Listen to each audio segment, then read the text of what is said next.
I really think the show that also has caught my eye is The Traitors. I think Yeah. Traitors is it's on my wavelength too, right? That's in my wheelhouse, right? I think that show is fantastic.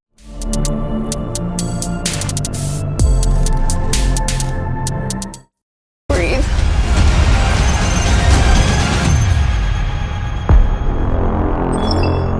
I would love to become the Anonymous.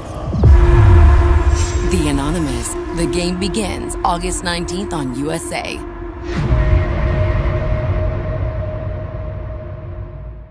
What's up, Wayne? I'm Najir from Big O Belt Media. Pleasure to talk to you today. All Nice things to the meet you, my man. Boy, Anonymous. that camera is looking like $1 million, man. You got that big setup going on over there. Okay, okay. I appreciate that. I knew I had to come proper with you, man. I gotta tell you, I've been really digging this show, and then when we got the three new cast members, and we saw what you were posing as, but once we really knew who you were, I was like, oh, he's really going to shake things up, and you didn't disappoint at all. Just for you, man, I just want to talk to you through this point, even through elimination. How has the experience been for you? Oh, it's been fantastic. It's been everything that I had hoped it had been. For many years, I've been a huge fan of all reality television, huge fan. And so when I saw this opportunity, when I read the premise, I'm like, it's as though they've written the show for me, right? Like I really felt like it was a personal calling, if will. Of course, I would have liked to have gone, further. I give it I compare it to a roller coaster, right? Yeah. Every roller coaster has ups and downs. And everybody almost always says, I wish it was a little bit longer. That's exactly how I feel about this roller coaster ride. It exceeded my expectations, still does. But yeah, I just wish it was a little bit longer, but so goes every roller coaster you get on. How cool is it that you have an episode named after your strategy, the three Bs?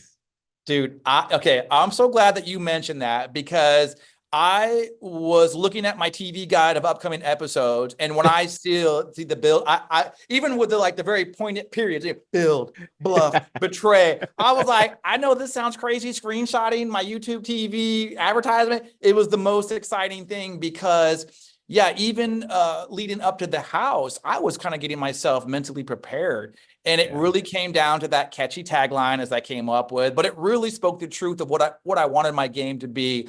And so, yeah, you know what? Shout out to USA for making me feel like $1 million because, everything from that cool little nod of the title to all the social media stuff. I mean, they've literally made me feel like $1 million. I Yeah. always tell my kids, I'm like, I bet you never thought your dad would be trending, right? Like even my daughter's like, Dad, like you legitimately got tagged in another video. I'm like, oh, that's yeah, it's just a normal day. So no, it's been amazing. The whole experience, even today, even talking to you, my man, has really been just the coolest thing ever. So I value it for sure. I appreciate that, and I love that for you, man. Yeah, I got to say that there's been a lot of good moments, but it's going to be hard to top as we would like to call it, the interrogation moment during the bot selection game. And you, at some point, I think you just decided to like really tap into your box of tools, and everybody instantly was like, wait a minute, kind of caught off guard a little bit for you. Um, in a measure of what I would assume was a very smart strategy, because that's kind of what everybody was trying to do to some amateur degree. But when you're the expert of interrogation, it's hard to like dim your light when you got to do what you got to do. When you look back at that, how did you kind of think about that moment, and would you have done it different? Oh man, it was so exciting. I wish I could tell you I had this grand master plan of when I was going to do that. It's sheer desperation. And I knew, that day there was just a vibe that was off. And I just knew I was in trouble. And ultimately, I thought to myself, okay, if I go home, I don't want to have any regrets. And so, when we learned about what the competition was, I thought, okay, this is going to be an opportunity for me to drop some truth bombs. By the way, there was no truth in a lot of those bombs, right? But I was going to set some things off, right? And I'm so glad, by the way, that I didn't get chosen first, because I kind of had to watch how the other players interacted. And I just saw a moment and I was like, okay, I'm going to seize this opportunity to just see if I can shake things up. The real goal, by the way, was to catch Christopher off guard. he was actually so composed. He was so laid back. Even when I told him that other members had approached me, which wasn't true, it was actually Xavier that I did not plan on going toe to toe with, even though, I obviously kind of made reference to him and Marcel potentially working.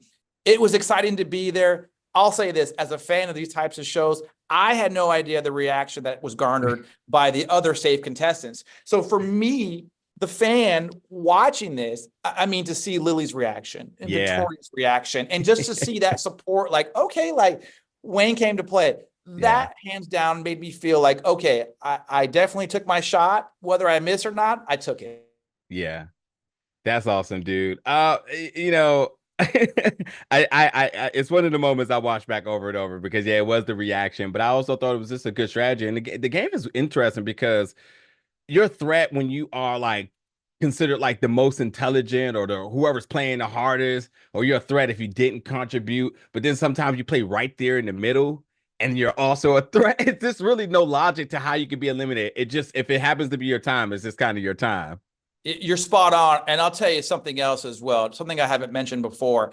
I honestly thought there's no way that I go home. If I'm standing next to Christopher at this elimination, I was like, who in their right mind would take their shot at me when you have such a massive and physical threat in the house? So I'll be honest, I was really surprised to the point where I was like, well, it must be Christopher. He must be the anonymous, because what logical player would keep that threat in the house? I think what's been interesting to watch is how Jack, for me, didn't really gauge as being a threat player, but you watch his spectacular game that he's playing. And so my eyes were sort of fixated on Christopher and maybe Xavier. And, it turns out Jack is playing a different game, but one that should also be appreciated and admired, if I'm being honest. Yeah, and Lily too, man. Lily has been like walking the plank every episode, and she still is just getting stronger and stronger. It almost feels like I was telling the boys yesterday. I was like, it's like football. It sometimes don't matter how the season starts, doesn't matter who's on your roster. Once the momentum going, that's hard to beat, and I kind of see that, with Jack and with Lily. So you just never know. So for somebody like you, and I asked Robbie this because Robbie was also somebody that was kind of held to a higher degree in terms of like their intelligence and just like that threat level being in there. And obviously you, without a doubt, this is your bread and butter to be an imposter, but also to be able to see through everybody. The question that I asked Robbie, and she didn't quite answer it to me, and the show doesn't really present this. Has there ever been a discussion amongst everybody about who they think the anonymous is? Like, we always talk about who we think everybody's, avatar may be, but no one ever talks about who they think the anonymous. Afterwards, you just kind of nobody ever sits back and say, you know what? I bet you that person was the anonymous. Was that ever a discussion? And if it wasn't a discussion, how often was it a thought in your head really about like who that person was in the previous round? Wow, what a fantastic question, by the way. You're spot on with that assessment. That's why I think The Anonymous is one of the most unique shows that'll ever come out, because when you are dealing with traditional shows where there's that person that has that power for the week, you see that scramble with other players begin to align themselves. They begin to talk game. They begin to sort of strategize. With The Anonymous, you not only do not know who the anonymous is, you never know who was the anonymous. That was a rule that we had to follow strictly. So there wasn't much talk as to who the anonymous was.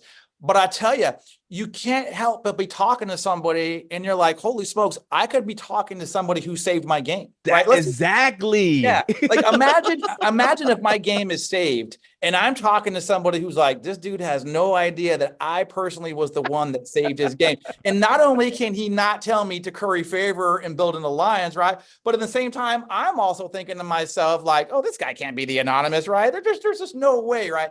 It's a layer that I think is going to really, like when it's all said and done, you watch back the show, that's going to be the real twist. Like, oh my goodness, the fact that you cannot reveal or share that you were the anonymous, that's the part that sets the anonymous apart from any other show that's out there, because you don't really know who the person of power really is. Yes.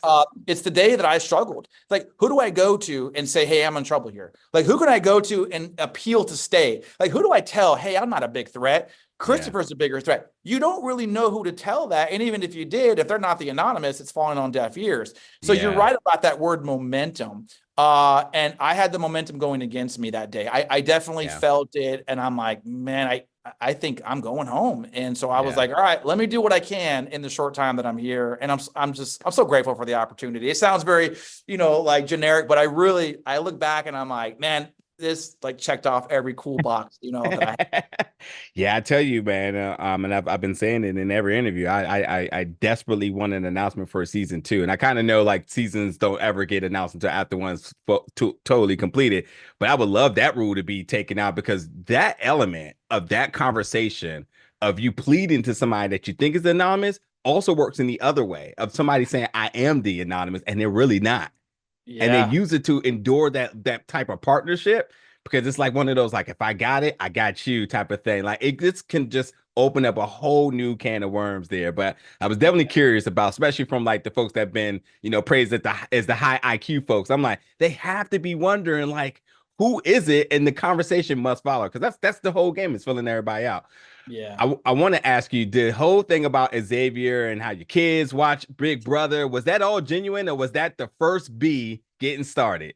No, that was genuine. I'll tell you, when I saw Xavier on the night I entered, immediately recognized I'm a huge fan of all reality shows, and it really caught me off guard. I'll tell you why. I couldn't believe, after not one, but two, but three eliminations, a player of his caliber who won his season is still in the house. And I'm over there hugging it out with my boy Xavier. And I'm like, how is this even possible? It really had me reevaluate my game, because I'm like, okay, if the house is allowing such strong, not just personalities, but players of that level to remain, I'm like, do I align myself with him? So no, I mean, I definitely was genuinely excited to see him. You'll notice, though, when I tell him that I know who he is, I did so in a discreet manner. I didn't use it as a spectacle of like, hey, we all know who he is, right? So I try to kind of say, hey, like, now that I've got you one-on-one, like, I know who you are, right? It's like me telling Superman, like, hey, I see the S under your shirt, right? No, it was definitely genuine. And I think Xavier's the nicest guy. And like I said, there's a reason why he was still in the game when I got there, right? He's such a dynamic player. So yeah, nothing but love for Xavier. He's good, peoples. Listen, for my final question, I just want to ask you, you say you're such a fan of reality shows. Now, you done got your taste now. And now, how we know how this goes, much like Xavier, once you're on one, you may get a call for another, and you just never know where and who and how it may happen. If you could land yourself on another show, and I mean across all networks at this rate, what would you like to try your hand at with? Oh, man, I appreciate that. Listen, I would be so honored, right, if someone out there is saying, hey, you know what? Wayne did pretty good in his brief time there. We would love to consider him, because I would do it. Hold on, that fast. I'll do it that fast. That's how I love this world. I'm 46 years old, and I feel like I should have done this many moons ago. It's interesting. If you would have asked me this question 20 years ago, I would have said Survivor. Going back to my earlier point, I'm 46 years old. There is no way I'm lasting on an island. I really think the show that also has caught my eye is The Traitors. I think Traitors it's on my wavelength too, right? That's in my wheelhouse, right? I think that show is fantastic. I very rarely watch shows that have international versions, and I'll throw a shout out to the UK version of Traitors. Yeah. Listen, everybody loves them. Some Alan Cummings, and I love them too. But I will say this: the UK version of Traitors, if you have not seen the second season, it's fantastic. Yeah. It really inspired me to up my level of game up. So that would be a show. Please, if anybody's out there watching, you need someone to be on The Traitors, call your boy here, and we'll have some fun. I appreciate that. Wade, thank you so much for your time today. It's always kind of bittersweet, because it's like these people you root for and you want to kind of see them progress longer. But I do know one thing about reality shows. Like, once you do it once, you're definitely bound to land somewhere else. So we'll be talking again on another show, I'm sure. Traders, make it happen. I appreciate this. I want to kind of give you a shout out too, man. Super positive vibe, man. Are you on social? Can I hit you up on I am, buddy. I am. Yeah, there we go. Big old belt on everything, buddy. Yep. So I took a picture of your social, man. I'm gonna give you a follow because I love everything that happens with reporting and obviously I love the whole production value, man. So thanks so much for the positive energy and vibes. You made my day for sure, man. I appreciate it, buddy. You made my day as well too. And folks, keep checking out the Anonymous, man. It's hard to tell you what to expect because you don't know what to expect. It's a fun roller coaster, as my guy Sir Wayne has said. Thank you so much for your time today. Take care, man. Yep.